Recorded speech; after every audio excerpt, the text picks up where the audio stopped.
এই যে দ্রুত গতি সম্পন্ন কোনো কিছু যদি আমি দীর্ঘক্ষণ ধরে ডিজিটাল স্ক্রিনে দেখতে থাকি, তাহলে আমার মন, আমার মস্তিষ্ক, আমার চোখ ওইটার সঙ্গেই কন্ডিশন হয়ে যায় বা অভ্যস্ত হয়ে যায়, সেট হয়ে যায়।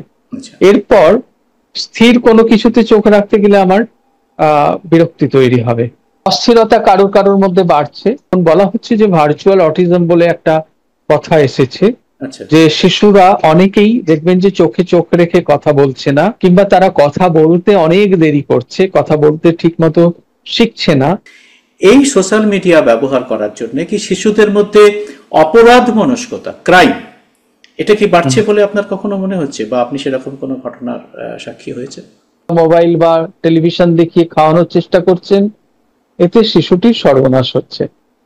এর মধ্যে মাদকের মতোই বলতে পারেন যে নির্ভরতার একটা উপাদান আছে। কার্টুনের ক্যারেক্টার যেভাবে কথা বলছে ঠিক সেইভাবে কথা বলছে।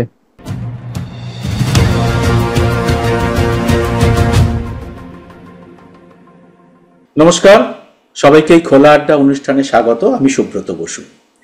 অনেক সময় খবরের ভিড়ে ছোট্ট দুই একটা খবর কিন্তু আমাদের নজর কেড়ে নেয়। এরকম একটা ছোট খবর আপাত দৃষ্টিতে অনেকের নজরেই সেটা হয়তো আসেনি, সেরকম একটা খবর কিন্তু আমাদের সবাইকে একটু আলাদা অভিঘাত তৈরি করেছে মনে। সে খবরটা হচ্ছে অস্ট্রেলিয়ার প্রধানমন্ত্রী সম্প্রতি ঘোষণা করেছেন 16 বছরের নিচে যে সমস্ত শিশুরা রয়েছেন, নাবালকরা, তাদের সমাজ মাধ্যম ব্যবহার করার উপরে একটা নিষেধাজ্ঞা তারা জারি করতে চলেছেন, এরকম তিনি একটা ঘোষণা করেছেন। তিনি বলেছেন যে আমরা অনেক লোকের সঙ্গে কথা বলেছি এবং শিগগিরই তারা পার্লামেন্টে এই বিষয়টিকে পেশ করতে চলেছেন। তারা এই কুপ্রভাব নিয়েই মূলত তাদের এই ভাবনাটা এসছে। আমরা আমাদের বাড়িতে আমাদের শিশুদের দেখি, আমাদের নাবালকদের দেখি এখন মোবাইলে, সমাজ মাধ্যমে প্রায় বুঁদ হয়ে থাকতে। তো সেই বিষয়টা নিয়ে আমরা সবাই কিন্তু, আমাদের অভিভাবকরা, আমরা বয়স্করা সবাই কিন্তু চিন্তিত। এই বিষয়টিকে আমরা আজকে আলোচনার মধ্যে আনবো, এবং এই আলোচনা করার জন্য আমরা অতিথি হিসেবে পেয়েছি একজন অত্যন্ত গুণী লোক, যিনি একেবারে মনস্তত্ত্ব নিয়েই কাজ করেন। তার নাম হচ্ছে মোহিত রণদীপ, যার নাম আপনারা অনেকেই শুনেছেন। আজকে তিনি আমাদের অতিথি, তার মূল্যবান সময় তিনি আমাদের দিতে রাজি হয়েছেন। আমি একটু বলে রাখি তার সম্পর্কে। তিনি মোহিত রণদীপ তো মনস্তাত্ত্বিক কাউন্সিলর এবং নিজেকে তিনি মনসমাজ কর্মী বলে নিজেকে অভিহিত করেন। তিনি দীর্ঘদিন, প্রায় 1992 সাল থেকে তিনি এই কাজ করছেন। তিনি যাদবপুর বিশ্ববিদ্যালয়ের centre for counselling services and studies in self ডেভেলপমেন্টে 2 বছরের যে post graduate diploma course in counselling and stress management আছে, তার অতিথি শিক্ষক হিসেবে তিনি যুক্ত, এবং তার দীর্ঘ অভিজ্ঞতা শিশুদের নিয়ে তিনি দীর্ঘদিন ধরে কাজ করেছেন, লেখালেখি করেছেন। তার লেখা বিভিন্ন জায়গায় প্রকাশিত হয়েছে, আনন্দবাজারের মতো নামী কাগজেও তাকে নিয়মিত তিনি লেখেন। মোহিত বাবু, আপনাকে অনেক অনেক ধন্যবাদ আজকে আমাদের দর্শকদের জন্য সময় বের করার জন্য। আমি প্রথমেই যে খবরটার কথা উল্লেখ করলাম, যে খবরটা আমার কাছে খুব একটু শকিং লেগেছে, এবং আমার মনে হয়েছে এটা আমরা একটুখানি উপলব্ধি করছিলাম, কিন্তু অস্ট্রেলিয়া যেভাবে এই কাজটা নিয়ে তারা ভাবতে শুরু করেছে, আপনার কি মনে হয় এটা খুব সঠিক সময়, এটা নিয়ে আমাদেরও ভাবার খুব দরকার আছে? একদমই। প্রথমেই আমি আপনাকে ধন্যবাদ জানাই যে এরকম একটা বিষয় নিয়ে আলোচনার কথা আপনি ভেবেছেন। অত্যন্ত গুরুত্বপূর্ণ বিষয়। বেশ কয়েক বছর ধরেই এই প্রয়োজনটা অনুভব করছিলাম। সেই অর্থে আমাদের এখানে আজকে আমরা জানতে পারছি যে অস্ট্রেলিয়া গভর্নমেন্ট তারা একটা উদ্যোগ নিচ্ছেন নতুন আইন করার। এর আগেই ফ্রান্স ইতিমধ্যেই এরকম একটা উদ্যোগ নিয়েছে। আমেরিকা যুক্তরাষ্ট্র এরকম কথা শোনা গেছে যে কম বয়সীদের ইন্টারনেট ব্যবহারের উপর তারা নিষেধাজ্ঞা আরোপ করা ইত্যাদি কথা ভাবছে। এখন এরকম একটা পরিস্থিতি কেন তৈরি হলো, এটা আমাদের একটু ভেবে দেখা দরকার। যে সমাজ মাধ্যম আজকে আবর্তিত হয়, তার মধ্যে একটা হচ্ছে অবশ্যই, মানে প্রথম আমরা জানি যে অর্কুট এসেছিল সামাজিক যোগাযোগের মাধ্যম হিসাবে। পরবর্তীকালে আমরা দেখলাম ফেসবুক, তারপরে হোয়াটসঅ্যাপ, তারপরে ইনস্টাগ্রাম, বাচ্চাদের কাছে টিকটক, তার সঙ্গে এখন টুইটার, যেটা এখন এক্স এ পরিণত হয়েছে। এরকম ভাবে বেশ কিছু যোগাযোগের মাধ্যম যেগুলো দেখা যাচ্ছে যে একেবারে কম বয়সীরাও তাদের অ্যাকাউন্ট খুলে ফেলছেন, তারা এগুলোকে ব্যবহার করছে। এবং দেখা যাচ্ছে যে 13 থেকে 17 বছর বয়সী, এটা এখানকার তথ্য নয়, আমেরিকান তথ্য, সেখানে দেখা যাচ্ছে প্রায় 97% ইউথ তারা ইন্টারনেটের বা বিভিন্ন সমাজ মাধ্যমের সঙ্গে যুক্ত কোনো না কোনো ভাবে। তো মানে 97% মানে এরা সবাই কি নাবালক, মানে এই 16 বছরের? 13 থেকে 17, 13 থেকে 17, তার মানে নাবালক, 13 থেকে 17 নাবালক, একদমই তাই। তো এদের মধ্যে 97%, এটা আমেরিকান স্টাডি। আমাদের এখানে ছবিটা আমরা তো এখনো পর্যন্ত সেরকম কোনো সমীক্ষার খবর পাইনি যাতে জানতে পারবো, কিন্তু এখানেও বিপজ্জনক ভাবেই বেড়েছে। এখানেও বিশেষ করে কোভিড পরবর্তীকালে, কোভিড এর সময় আমরা জানি যে আমাদের একটা সময়ে স্কুল কলেজ যখন সব বন্ধ হয়ে গেল, তখন সরকারের পক্ষ থেকে ঘোষণা করা হলো যে এবারে পড়াশোনা হবে অনলাইনের মাধ্যমে, এবং ছেলে মেয়েদের হাতে মোবাইল তুলে দেওয়া শুরু হলো। এবং সেই যে পর্ব শুরু হলো, তারপরে স্কুলে পড়াশোনা অফলাইনে শুরু হওয়ার পরেও কিন্তু মোবাইলটা বন্ধ হলো না। মোবাইলের উপর নির্ভরতা কিন্তু ক্রমশ বাড়তেই থাকলো। এখনো বহু শিক্ষক তারা হোয়াটসঅ্যাপকে পড়াশোনার ক্ষেত্রে বেশ ভালোভাবেই ব্যবহার করে। এর উপযোগিতা নিশ্চয়ই আছে, তাতে যেটা হয় যে তাদের কাজ অনেক সহজ হয়ে যায়। একজনের কাছে পৌঁছে দিলেই অন্যদের কাছে সব তথ্য পৌঁছে যেতে পারে। বা ধরুন হোয়াটসঅ্যাপ গ্রুপের মাধ্যমে একটা গ্রুপের কাছে সমস্ত তথ্যগুলোকে আমরা আদান প্রদান করতে পারি। পড়াশোনার ক্ষেত্রে নিশ্চয়ই এটা সাহায্য করছে, কিন্তু যে জায়গাটা নিয়ে ভাবার সেটা হচ্ছে যে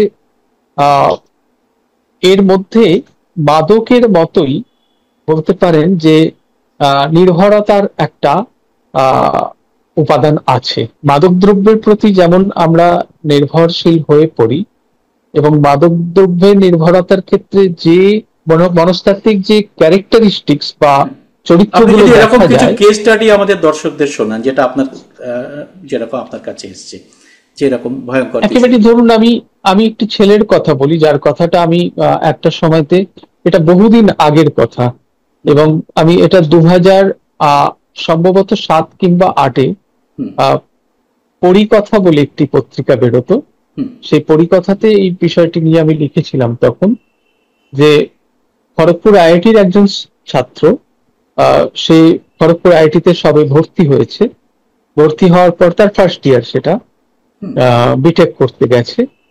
বিটেকের ফার্স্ট ইয়ারে যখন সে পড়ছে, সেই সময়তে দেখা গেল যে বাবা তাকে একটা ল্যাপটপ কিনে দিলেন তার পড়াশোনার প্রয়োজনেই, এবং তখন সদ্য ল্যাপটপের ব্যবহার শুরু হয়েছে। সেই সময় তাকে ল্যাপটপ কিনে দেওয়া হয়, এবং ল্যাপটপ নিয়ে তারপর যেটা দেখা যায় যে প্রায় 6-7 মাস পরে কলেজ আইআইটি কর্তৃপক্ষ বাড়ির সঙ্গে যোগাযোগ করে ছেলেটির, যে ও ইনস্টিটিউটে ক্লাস করছে না, একেবারেই পরীক্ষাগুলো অ্যাটেন্ড করছে না।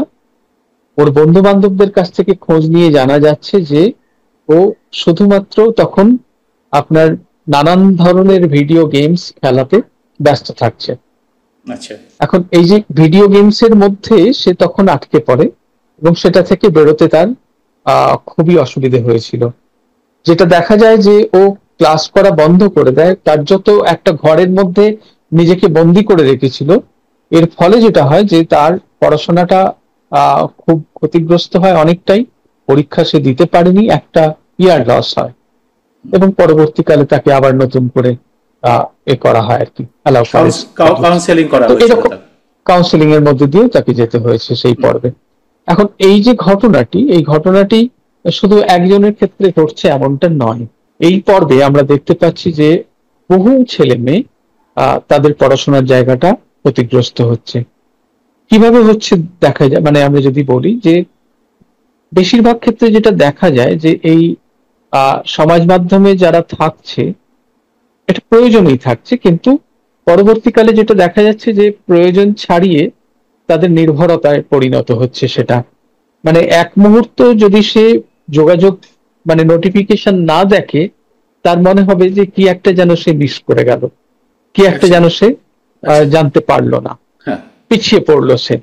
এই যে মানে একটা কথা চালু হয়েছে যে নোমোফোবিয়া, অর্থাৎ নো মোবাইল ফোবিয়া আর কি, যে মোবাইল নেই এরকম একটা ধারণা অনেকের মনের মধ্যে কাজ করছে, যে মোবাইল না থাকলে পরে আমি কি করব আর কি, আমি সেই মুহূর্তে জগৎ থেকে বিচ্ছিন্ন হয়ে পড়ব, এমন একটা ধারণা। জিনিস আমরা দেখছি যে খুব ছোট বাচ্চা, হয়তো 2-3-4 বছর বয়স, তারাও মোবাইলতে ঘাটাঘাটি করছে, তারা দেখছে।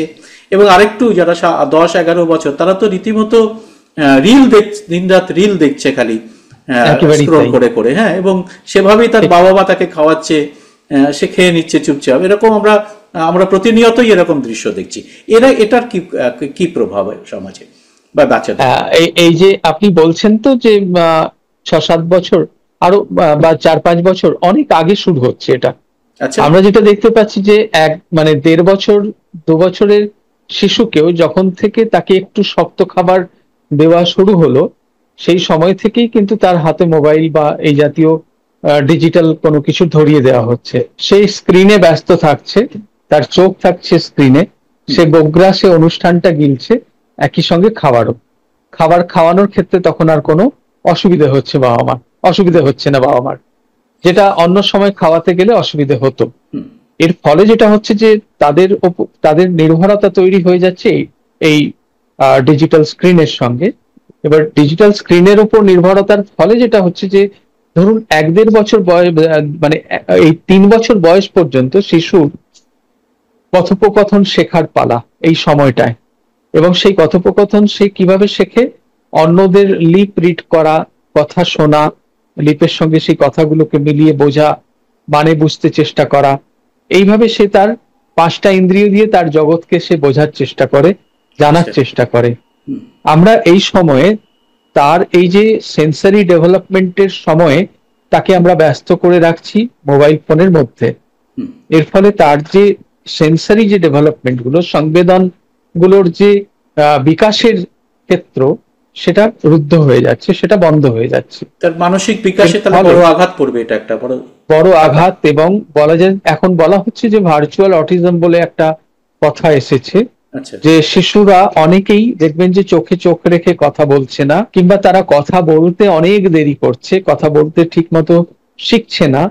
এবার ধরুন যার মধ্যে অটিজমের প্রবণতা আগে থেকে রয়েছে, তার ক্ষেত্রে এটা বিপজ্জনক। তার মানে ধরুন যে কথাটা, মানে যে স্কিল বা দক্ষতা তার শেখার কথা, যে কুশলতা তার শেখার কথা 1.5 থেকে 2 বছরের মধ্যে, সেটা যদি সে শেখার সুযোগ না পায়, তাহলে পরবর্তীকালে সেই কুশলতা সে রপ্ত করতে পারবে, এই নিশ্চয়তা দেওয়া যায় না। এটা একটা বড় সমস্যার জায়গা তৈরি করছে কম বয়সীদের ক্ষেত্রে। আর একটু বড়দের মধ্যে যেটা দেখা যাচ্ছে যে দ্রুত গতি সম্পন্ন, বেশিরভাগ ক্ষেত্রেই তারা যে ধরনের অনুষ্ঠান পছন্দ করে সেগুলো দ্রুত গতি সম্পন্ন হয়, কার্টুন নেটওয়ার্ক কিংবা ধরুন কোনো কম্পিউটার গেমস, এই জাতীয়, বা টিকটক ভিডিও, বা এই জাতীয় যেগুলো অত্যন্ত রিল দেখা, যেগুলো অত্যন্ত দ্রুত গতির। এবার এই যে দ্রুত গতি সম্পন্ন কোনো কিছু যদি আমি দীর্ঘক্ষণ ধরে ডিজিটাল স্ক্রিনে দেখতে থাকি, তাহলে আমার মন, আমার মস্তিষ্ক, আমার চোখ ওইটার সঙ্গেই কন্ডিশন হয়ে যায়, বা অভ্যস্ত হয়ে যায়, সেট হয়ে যায়। এরপর স্থির কোনো কিছুতে চোখ রাখতে গেলে আমার বিরক্তি তৈরি হবে। পড়াশোনার ক্ষেত্রে যে কারণে, পড়াশোনার ক্ষেত্রে যে কারণে ছেলে মেয়েরা তাদের মনঃসংযোগ ধরে রাখতে পারছে না, মনঃসংযোগের যে স্প্যান, অ্যাটেনশন স্প্যান কিন্তু কমতে শুরু করেছে। কনসেন্ট্রেট করতে বা একাগ্রতার ক্ষেত্রেও সমস্যা তৈরি হচ্ছে। এই সমস্যা বহু ছেলে মেয়ের মধ্যে আমরা দেখতে পাচ্ছি বর্তমানে। যারা বাইরের কোনো তাদের ব্যবহারে, মানে কোনো বিহেভিয়ারাল চেঞ্জ হয়ে যায় তাদের, মানে অস্থিরতা কারোর মধ্যে বাড়ছে। ধরুন যদি আমি দীর্ঘক্ষণ ধরে যদি আমি কার্টুন জাতীয় প্রোগ্রাম দেখতে থাকি, তাহলে অনেক শিশুকে দেখবেন যে চলাফেরায় একেবারেই খুব দ্রুত গতিতে চলছে, মানে চলাফেরা করছে, কথা বলছে অত্যন্ত ফাস্ট। এটাও আমরা বেশ কিছু ছেলে মেয়ের মধ্যে আমরা দেখতে পাই। তারা ওই কার্টুনে যেটা দেখছে সেটাকেই কপি করছে অনেক ক্ষেত্রে। সেটা কি অনুকরণ করছে, কার্টুনের ক্যারেক্টার যেভাবে কথা বলছে ঠিক সেইভাবে কথা বলছে, নিজেকে ঠিক। অনেক সময়তে কার্টুনেরই একটা ক্যারেক্টার হিসাবে মনে করছে। হুম। হ্যাঁ, অনেকেই আপনি ছোটদের সঙ্গে কথা বললে দেখবেন কেউ কেউ নিজেকে নবিতা মনে করছে, কেউ কেউ ডোরেমন, এরকম ভাবে আচ্ছা আর কি। আচ্ছা আচ্ছা। হুম। তো খুবই। কার্টুনের ক্যারেক্টারের সঙ্গে একাত্ম হয়ে পড়া, হ্যাঁ। এটাও বহু ছেলেমেয়ের মধ্যে আমরা দেখতে পাই এই সময়তে। এটা তো আপনি বললেন যে তার তার যে একটা আচরণের পর এতে পড়াশুনো তার ব্যক্তি জীবনের উপরে এই বাচ্চার কোনো শিশুর কোনো প্রভাব পড়ছে পরবর্তীকালে? অবশ্যই, হ্যাঁ, কি রকম সেটা? অবশ্যই পড়াশোনার ক্ষেত্রে তো প্রভাব পড়ছেই, কারণ তাদের ওই অ্যাটেনশন স্প্যান কমে যাচ্ছে, কনসেন্ট্রেট করার ক্ষমতা কমে যাচ্ছে। এবার ধরুন অ্যাটেনশন কনসেন্ট্রেশন যদি কমে যায়, রিটেনশন মানে মনে রাখার ক্ষমতাটাও প্রভাবিত হবে, আচ্ছা। মনে রাখার ক্ষেত্রেও সমস্যা তৈরি হবে সেক্ষেত্রে। এটা হচ্ছে ছেলে মেয়েদের ক্ষেত্রে। আর যেটা সেটা হচ্ছে যে যেহেতু দীর্ঘ সময় এটার মধ্যে থাকছে তারা ডিজিটাল স্ক্রিনে, খানিকটা বাড়িতে যুদ্ধ করেই থাকছে, বাবা মার সঙ্গে যুদ্ধ করেই তারা আদায় করছে। তার ফলে যেটা হচ্ছে যে পড়াশোনাটা, তাদের পড়াশোনাতে যতটা সময় দেওয়ার কথা সেই সময় তারা দিতে পারছে না, ঠিক। তাদের পড়াশোনার প্রতি আগ্রহ কমে যাচ্ছে। আগ্রহ কমে যাচ্ছে কেন না, তার ওই অ্যাটেনশন স্প্যান কমছে, কনসেন্ট্রেট করার ক্ষমতা কমছে, তার ফলে সে আগ্রহ হারিয়ে ফেলছে পড়াশোনার প্রতি। এবার পড়াশোনার প্রতি যদি আগ্রহ হারিয়ে ফেলে তাহলে সে আর পড়তে চাইবে না তেমন করে। এই একটা সমস্যা আমরা এখন ছেলে মেয়েদের ক্ষেত্রে দেখতে পাচ্ছি। এবার সোশ্যাল মিডিয়ার যে প্রভাব আমরা দেখছি তার কতগুলো জায়গা, একটা হচ্ছে যে একটা ফলস মানে একটা মানে সেলফ ইমেজ সম্পর্কে একটা আহ সংশয় তৈরি হচ্ছে। মানে ধরুন আমি বলছি যে ফেসবুকে আমি একটা ছবি দিলাম, প্রতি মুহূর্তে আমি চাইছি সেই ছবিটা কেউ লাইক করুক, ঠিক। লাভ রিয়াক্ট করুক। ঠিক। এই যে প্রতি মুহূর্তে আমার এই যে চাওয়াটা যখনই ফুলফিল হচ্ছে না, তখন আমার মধ্যে একটা হীনম্মন্যতা তৈরি হচ্ছে। কিংবা আমার থেকে আমার অমুক বন্ধু অনেক বেশি লাভ রিয়াক্ট পাচ্ছে, অনেক বেশি সে আহ পাচ্ছে, লাইক পাচ্ছে, আর আমি ততটা পাচ্ছি না, আমার মধ্যে হীনম্মন্যতা তৈরি হচ্ছে। এটা একটা এইটা খুব কম ভয়ঙ্কর, আপনি বয়সের এটা মধ্যে। ভয়ঙ্কর প্রবণতা বললেন। আমি যতদূর মনে পড়ছে আমি এরকম একটা কেস স্টাডি আমি সোশ্যাল ডায়ালমেতে দেখেছি যে একটি মেয়েকে তার কান নিয়ে বোধহয় কেউ ট্রোল করেছিল, এবং আহ আমেরিকান স্টাডি বলছে এরকম ট্রোল করলে তার মনের উপর অনেক আঘাত পড়ে। আহ এটা একটা দিক, বিশেষ করে ধরুন অ্যাডলোসেন্স যারা মানে বয়ঃসন্ধিকালের যে ছেলে মেয়ে, হ্যাঁ, এই পনেরো তারা তো ষোলো সেলফ যে বয়সটা, 14 15 16 এই সময়টা বোধহয়। 14 15 16, তারা তো নিজেদের যে ইমেজ সম্পর্কে সাংঘাতিক ভাবে সচেতন থাকে।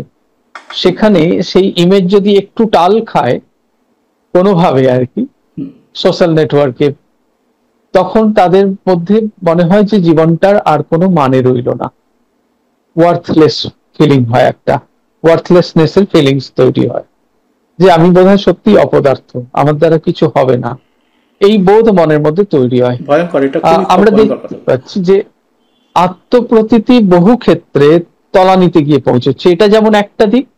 আবার বহু ক্ষেত্রে যেটা দেখা যায় যে একটা ফলস সেলফ ইমেজ তৈরি হচ্ছে। মানে ধরুন না, কোনো একটি মেয়ে হয়তো গান করলো, সেই গান করার পর সে প্রচুর লাইক পেলো, প্রচুর লাভ রিয়াক্ট পেলো। এবার ধরুন গানটা সত্যি সত্যি সেই লেভেলে হয়তো পৌঁছয়নি, তাকে লাইক করেছে মানুষ অন্য কোনো কারণে, হুম। কিন্তু সে ধরে নিচ্ছে যে তার গানটাই সে এমন একটা লেভেলে গেয়েছে যে কারণে মানুষ এত রিয়াক্ট করছে। আচ্ছা। তার ফলে তার নিজের যে আত্মপ্রতীতি তৈরি হওয়ার ক্ষেত্রেও নানান ধরনের সমস্যা তৈরি হচ্ছে। এতে যথার্থ আত্মপ্রতীতি তৈরি বা প্রপার সেলফ এস্টিম তৈরি হয় না, এতে সমস্যা তৈরি হয় একটা। আরেকটা যেটা বিপজ্জনক জায়গা সেটা হচ্ছে যে আহ কম বয়সীরা এই সোশ্যাল নেটওয়ার্কে নিজেদের যাবতীয় তথ্য চাইবার আগেই দিয়ে দিচ্ছে, ঠিক। সমস্ত কিছু।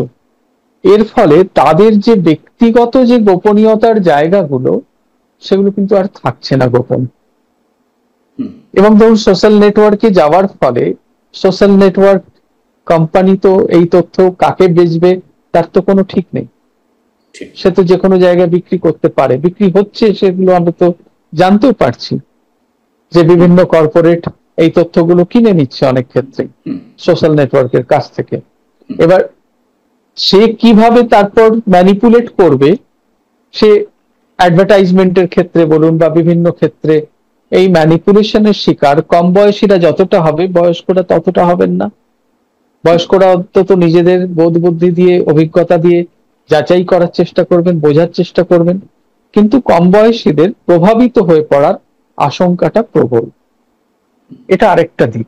আর খুব বিপজ্জনক যেটা, বিশেষ করে আমাদের রাজ্যের ক্ষেত্রে যদি আমি বলি, আমাদের রাজ্য এমনিতেই ট্রাফিকিং বা মেয়েদের পাচারের ক্ষেত্রে একটা বেশ বড় মানে ভারতের যে কটা রাজ্যে ট্রাফিকিং এর ঘটনা খুব বেশি ঘটে তার মধ্যে পশ্চিমবঙ্গ একটি। এবং এই সোশ্যাল নেটওয়ার্কের মাধ্যমে জাল পাতা হয়, ফাঁদ পাতা হয়, বলা হয় ক্যাট ফিশিং বলা হয় একদম। মানে বেছে বেছে চিহ্নিত করে মেয়েদেরকে টোপ দেওয়া হয় এবং তাদেরকে পাচার করার চেষ্টা করা হয়। এরকম বহু ঘটনা কিন্তু ঘটেছে। সাইবার ক্রাইম ডিপার্টমেন্টে আপনি খোঁজ নিলেই জানতে পারবেন যে এরকম বহু ঘটনার কথা জানা যাচ্ছে, যেগুলো যোগাযোগ সূত্র হচ্ছে ফেসবুক কিংবা ইনস্টাগ্রাম। সেখানেও নাবালকরাই টার্গেট,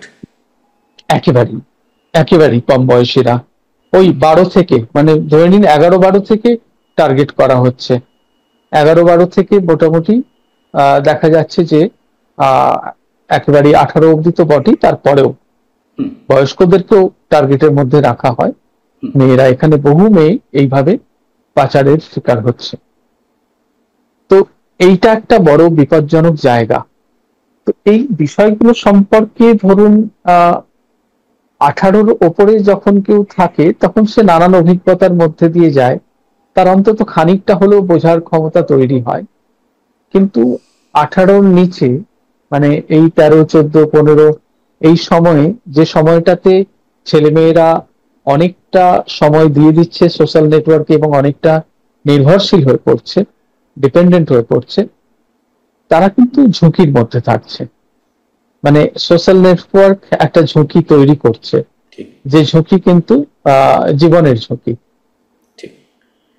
আপনি এটা যেখানে বললেন, এটার একটা দিক হচ্ছে যে আমরা প্রথমেই আপনি যেটা বলছিলেন যে অনেক সময় আমরা অভিভাবকরাও আমরা বাচ্চাদের হাতে মোবাইল দিয়ে দিচ্ছি তাদের রিল দেখতে, যে কিছুটা দুরন্তপনা কম করবে বা তাড়াতাড়ি খেয়ে নেবে, আপনি যেটা বললেন। হ্যাঁ, এইটা অভিভাবকদের ক্ষেত্রে তাদের কি কি সাবধানতা নেওয়া উচিত বলে আপনার মনে হয়, যে তাদের কি কি সাবধানতা নেওয়া উচিত? প্রথম কথা হচ্ছে যে শিশুকে খাওয়ানোর ক্ষেত্রে আমাদের দৃষ্টিভঙ্গি বদল করা দরকার। পৃথিবীতে কোনো প্রাণী নেই যার খিদে পেয়েছে, সামনে খাবার আছে, অথচ খাচ্ছে না। সব বাবা মায়েরা বলে আমার বাচ্চা খায় না, বাবা খায় না। এই ধারণা থেকে বেরোতে হবে। প্রথম, শিশুর খিদে পেলে সে খাবে, চেয়ে খাবে, দরকার হলে খাবার তুলে রেখে দিন, ঠিক সময়ে সে খাবে। তাকে বলতে হবে যে খাবার খেতে চাইলে বা খিদে পেলে তুমি জানাও, খাবার দিচ্ছি। এই খাবার নিয়ে বসে থাকা, যতক্ষণ না সে খাচ্ছে ততক্ষণ মা ঘ্যান ঘ্যান করে যাচ্ছেন, এইটা থেকে বেরোনো দরকার। কিংবা মোবাইল বা টেলিভিশন দেখিয়ে খাওয়ানোর চেষ্টা করছেন, এতে শিশুটির সর্বনাশ হচ্ছে। এটা থেকে, এই দৃষ্টিভঙ্গি থেকে বেরোনো প্রথম। দ্বিতীয় যেটা, সেটা হচ্ছে যে এই ডিজিটাল মিডিয়ার বাইরে যে রিক্রিয়েশনের যে জগৎ, আনন্দের যে জগৎ, সেইটা শিশুকে ফিরিয়ে দেওয়া, সেটা আমরা কেড়ে নিয়েছি। আমরা খেলার মাঠ কেড়ে নিয়েছি শিশুর কাছ থেকে, সময়ও কেড়ে নিয়েছি আমরা, সময়টাও, বিকেলটাও কেড়ে নিয়েছি আমরা। বিকেলও ডাকাতি হয়ে গেছে। মানে ধরুন বিকেল বেলাটা, আমরা বিকেলে কোনোদিন বাড়িতে থাকতাম না, আমরা মাঠে ছুটতাম, খেলতে যেতাম আমরা। কিন্তু আজকে ছেলে মেয়েদের স্কুল দেখা যাচ্ছে যে সময় পর্যন্ত হচ্ছে, তারপর তারা বাড়ি ফিরে খেলার মাঠে যাওয়ার সুযোগ পাচ্ছে না, কারণ তারপরেই তাকে টিউশনে যেতে হচ্ছে, কোনো না কোনো কিছু তাকে শিখতে যেতে হচ্ছে। এই স্বতঃস্ফূর্ত খেলাধুলার জায়গাটা বন্ধ হওয়া শিশুর মানসিক বিকাশের পক্ষে ভয়াবহ একটা পরিণতি ডেকে আনছে। ধরুন আমরা জানি যে স্কুল আমাদের অনেক কিছু শেখায়, কিন্তু খেলার মাঠও অনেক কিছু শেখায়। আমাদের জীবনে জেতা যেমন দরকার, হারাটাও শেখা দরকার। ঠিক। হারতেও শিখতে হয়। আমি যদি হারতে না শিখি, তাহলে জীবনে যে হারগুলোর মুখোমুখি হব বাস্তবে, সেগুলোকে আমরা মেনে নিতে পারবো না, অল্পেতেই আমরা তখন ভেঙে পড়বো। তো আমাদের সন্তানদের তো সেই শিক্ষাটা দিতে হবে, যাতে তারা হারটাকে মেনে নিতে পারে। সচিন তেন্ডুলকার তো সব খেলায় সেঞ্চুরি করে না, এই সত্যিটাকে তো আমাদেরকে গ্রহণ করতে হবে। তো এটা যতক্ষণ না সে মাঠে যাচ্ছে, ততক্ষণ সে এই জায়গাটা বুঝবে না। সবকিছু পেতে নেই, সব পেলে ব্যর্থ জীবন, তাই না? আমি গানের আপনার কথাটা একটা উঠে লেখাতে আসছে। পড়ছিলাম, আপনি লিখেছেন যে বাচ্চাদের কল্পনা শক্তির বিকাশ ঘটানোটা খুব দরকার। আগে আমরা বই পড়তাম একদম ঠিক। বা গল্প শুনতাম, অনেকের সঙ্গে আড্ডা মেরেও অনেক সময় কল্পনা শক্তি, ঠাকুমার গল্প শুনতাম। হ্যাঁ, তো ঠিক। এই জায়গাটা এই জায়গাটা রুদ্ধ হয়ে যাচ্ছে এই সোশ্যাল মিডিয়া বা এই মোবাইলের অনুপ্রবেশের ফলে। এতে কি ক্ষতি হচ্ছে? একেবারেই ঠিক। আহ আমরা যখন কোনো গল্প পড়ি, তখন গল্প পড়ার সঙ্গে সঙ্গে গল্পের যে দৃশ্য, সেটা আমাদের মনের মধ্যে একটা চিত্রকল্প তৈরি করে, একটা ঠিক। ছবি তৈরি করে। ঠিক। আমরা যদি 5 জনে মিলে একই গল্পের একই দৃশ্য যদি আমরা পড়ি, আমাদের 5 জনের মনের মধ্যে যে ছবি তৈরি হবে, সেটা ঠিক একরকম নয়, 5 রকম চিত্রকল্প তৈরি হবে। তার কারণ, আমাদের প্রত্যেকের মধ্যে একজন শিল্পী আছে, যে নিজের মতো ভাবতে পারে, কল্পনা করতে পারে, সৃষ্টি করতে পারে। এবার আমরা যদি সেই শিল্পীর হাতে মোবাইল ফোনটা ধরিয়ে দিয়ে তাকে বলি যে, বাপু তুমি রিল দেখো কিংবা গেম খেলো বা তুমি সোশ্যাল নেটওয়ার্ক নিয়ে ব্যস্ত থাকো, সেই শিল্পী যদি দিনের পর দিন, ঘন্টার পর ঘন্টা, দিনের পর দিন যদি সেটা নিয়ে ব্যস্ত থাকে, মাস কয়েক পরে যদি সেই শিল্পীর একটা পরীক্ষা নেওয়া যায়, দেখা যাবে যে তার ভাবনার ক্ষমতা বাড়েনি, তার কল্পনার ক্ষমতাও বাড়ার সুযোগ পায়নি। কারণ সে দীর্ঘক্ষণ যেটাতে থেকেছে, সেই যন্ত্রটি তাকে ভাবতেও দেয়নি, কল্পনাও করতে দেয়নি, আর সৃষ্টি করার সুযোগও তেমন করে দেয়নি। তো ভাবনা, কল্পনা এবং সৃষ্টির ক্ষমতা যদি আমাদের কমতে থাকে, তাহলে আমাদের মস্তিষ্কের কতটুকু বিকাশ হয়, এইটা ভেবে দেখার। আমি আমরা জানি আমাদের যে টেলিভিশনকে সারা বিশ্বে বলা হয় বোকা বাক্স, ইডিয়ট বক্স। Idiot box. হ্যাঁ, টেলিভিশন যদি ইডিয়ট বক্স হয়, আমাদের এই মোবাইল নামক যন্ত্রটি কিন্তু super super super idiot box. আচ্ছা, কারণ এর ইডিয়ট বানানোর ক্ষমতা বহুগুণ বেশি আমাদের সময় প্রায় টেলিভিশনের শেষ থেকে। প্রান্তে। আমি আপনাকে একটা খুব গুরুত্বপূর্ণ প্রশ্ন আমার মনের মধ্যে আসছে, আপনার কাছে সেটা পেশ করি। সেটা হচ্ছে যে আপনারা এই এই আমরা যে আলোচনা করলাম তার মানসিক স্বাস্থ্য নিয়ে আপনি অনেক কথা বললেন। এই সোশ্যাল মিডিয়া ব্যবহার করার জন্য কি শিশুদের মধ্যে অপরাধ মনস্কতা, ক্রাইম, এটা কি বাড়ছে বলে আপনার কখনো মনে হচ্ছে, বা আপনি সেরকম কোনো ঘটনার সাক্ষী হয়েছে? কিছু কিছু ঘটনা ঘটেছে, মানে ধরুন আমি বলছি যে মোবাইল ফোন না পাওয়ার কারণে ঠাকুমাকে মেরে দিয়েছে একটি ছেলে, এরকম ঘটনা আমরা খবরের কাগজেই দেখেছি। হুম। যে মোবাইল ফোন সে পাওয়ার জন্য ডেসপারেশন, এই মানে যেটা হয় আর কি, যে নেশার কতগুলো আহ মনস্তাত্ত্বিক ক্যারেক্টার থাকে, আমি বলেছিলাম। তার মধ্যে ধরুন একটা হচ্ছে আপনার, যে আমি যদি নেশার দ্রব্যটি যদি আমি না পাই, তাহলে আমি ডেসপারেট হয়ে উঠবো, হুম। আমি সেটা পাওয়ার জন্য ব্যাকুল হয়ে বন্ধুকেও পড়বো। মেরেছে, এরকম আমরা ঘটনা পড়েছি। বন্ধুকেও মেরেছে, বন্ধুকেও এরকম মেরেছে। ঘটনা ঘটেছে। হ্যাঁ। তো অপরাধ প্রবণতা নানান ভাবে। আর তাছাড়া আরেকটা বিষয়, সেটা হচ্ছে যে সোশ্যাল নেটওয়ার্কের মাধ্যমেই, ইউটিউবের মাধ্যমে অনেক, একটা সময় ছিল যে পর্নোগ্রাফি অনেক সহজবোধ্য, মানে সহজলভ্য হয়ে গেছে হুম। শিশুদের কাছে। আমরা একটা সময় দেখেছি যে রেপ গেম নামক একটা গেম দীর্ঘদিন ধরে চালানো হয়েছে, আপনার ওই কার্টুনের চেহারায় আর কি, শিশুদের কাছে সহজে পৌঁছে গেছে সেটাও। এর ইম্প্যাক্ট তো ভয়াবহ। ভয়াবহ। যদি একটা শিশু দেখে যে কিভাবে মানে রেপ গেম, মানে সেটা একটা গেম হিসাবে যদি হয়, হুম। হ্যাঁ, কিংবা ধরুন ভায়োলেন্স, মানে আমরা টেলিভিশনের কার্টুন, যেটা একদম টম অ্যান্ড জেরি, যেটা আপাত একেবারে নিরীহ কার্টুন, হুম। তার মধ্যেও তো প্রবল ভায়োলেন্স, প্রবল পুরোটাই violence। ভায়োলেন্স, হ্যাঁ। পুরোটাই ভায়োলেন্স। তো কোন শিক্ষাটা, মানে এখন 5টা ছেলে মেয়ে যদি জড়ো হয় একসঙ্গে, তাদের স্বাভাবিক খেলাটা হচ্ছে মারপিট, বহু ক্ষেত্রে মানে একে অপরকে ধাক্কা দিচ্ছে, আপনি ঠেলছে। এটা খুব ভয়ঙ্কর কথা বললেন, এবং আমি যে ক্রাইম আমরা যখন দেখছি তার মধ্যে এখন যেটা দেখা যাচ্ছে রেপ বা খুন এরকম জায়গায় বেশ কিছু নাবালক, আমরা নির্ভয়ার কেসেও দেখেছি নাবালক জড়িয়ে পড়ছে। আমরা সম্প্রতি আরো কেসে দেখলাম আমরা এরকম রেপ কেসের মধ্যে তারা নাবালক জড়িয়ে পড়ছে। এটা কি এই সোশ্যাল মিডিয়া বা এর কোনো কুপ্রভাব? একটা বড় ইনফ্লুয়েন্সার, অবশ্যই বড় প্রভাব তৈরি করছে। সোশ্যাল মিডিয়ার একটা বড় প্রভাব রয়েছে এক্ষেত্রে। ইউটিউবের মাধ্যমে অনেক কিছু পেয়ে যাচ্ছে ছেলেমেয়েরা, যেটা তাদের পাওয়ার কথা নয় এই বয়সে। একদম শেষ এক্সপোজার, এই এক্সপোজার কিন্তু তাদেরকে এমন একটা জায়গায় গিয়ে দাঁড় করাচ্ছে যেটা ভালনারেবল একটা জায়গা, বা যেটা বলতে পারেন যে তাদের দ্বারা কোনো মানে এই ধরনের অপরাধ ঘটে যেতেই পারে। একদম শেষ প্রশ্ন আপনার কাছে, যে অস্ট্রেলিয়া বা আপনি যে ফ্রান্সের কথা উল্লেখ করলেন, উন্নত অনেক দেশগুলো এটা ভাবনা চিন্তা শুরু করেছে, আমাদের দেশে কি এটা অবিলম্বে করা উচিত, বা এটা নিয়ে বিতর্ক লোকজনের মধ্যে এটা অ্যাওয়ারনেস এটা করা উচিত যে শিশুদের অন্তত 16 বছরের নিচে শিশুদের অন্তত সোশ্যাল মিডিয়া থেকে বাইরে রাখা, এটা কি আমাদের চালু করা উচিত? আমি প্রথম কথা হচ্ছে যে দেখুন, আমি সোশ্যাল নেটওয়ার্কের যোগাযোগের যে ক্ষমতা, এই ক্ষমতাটাকে আমি অস্বীকার করতে পারছি না। দ্বিতীয় যে জায়গা সেটা হচ্ছে যে পড়াশোনার ক্ষেত্রেও এটা অনেকের ক্ষেত্রেই খুব সহায়ক হয়ে উঠছে, এটাও সত্যি।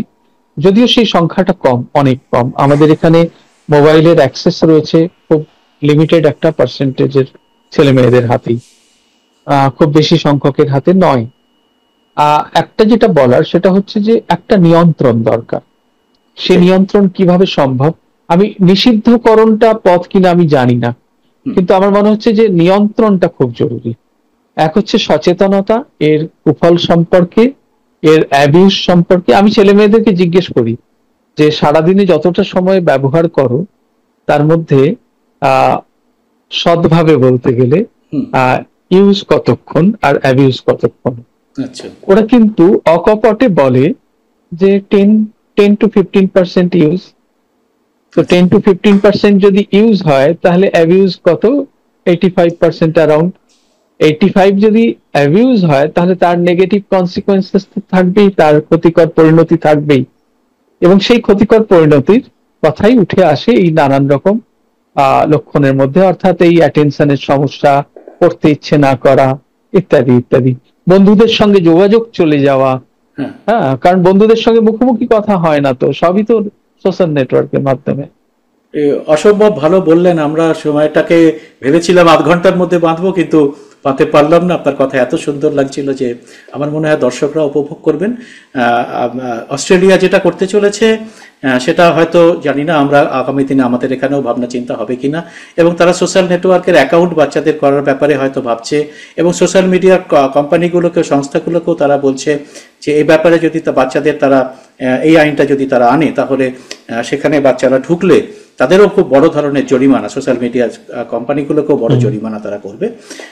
এই সমস্ত বিষয়টা আমাদেরও বোধহয় এখনো ভাবার সময় এসছে। বিশেষ করে মোহিতবাবু যেরকম ভাবে ব্যাখ্যা করলেন তাতে কুপ্রভাবগুলো এত ভয়ঙ্কর ভাবে আমাদের চোখের সামনে, এবং আমরা এগুলো দেখছি, উনি সেটাকে বৈজ্ঞানিকভাবে বিশ্লেষণ করলেন, তো আমরা সেটা দেখতেও পাচ্ছি। আপনারাও এটা ভাববেন, এবং আমার মনে হয় আজকের এই অনুষ্ঠান থেকে আমরা এই সচেতনতার একটা বার্তা কিন্তু সব জায়গায় আরো বেশি করে ছড়িয়ে দিতে পারবো। সেই জন্য আপনারা চেষ্টা করবেন এই ভিডিওটা যাতে আরো বেশি করে লোক, বিশেষ করে যারা অভিভাবকরা, বাচ্চাদের যাদের কাছে বাড়িতে বাচ্চা রয়েছে, অভিভাবকরা যাতে বেশি বেশি করে দেখেন। এবং আপনাদের এই অনুষ্ঠানটা কেমন লাগলো আপনারা অবশ্যই আপনাদের মতামত কমেন্ট বক্সে আপনারা লিখে জানাবেন। এবং মোহিতবাবুকে অসংখ্য ধন্যবাদ, আপনি আপনার মূল্যবান সময় আমাদের দর্শকদের জন্য আজকে দিলেন। আর আপনারা যারা অনুষ্ঠানটা দেখলেন শেষ পর্যন্ত তাদের সবাইকে নমস্কার।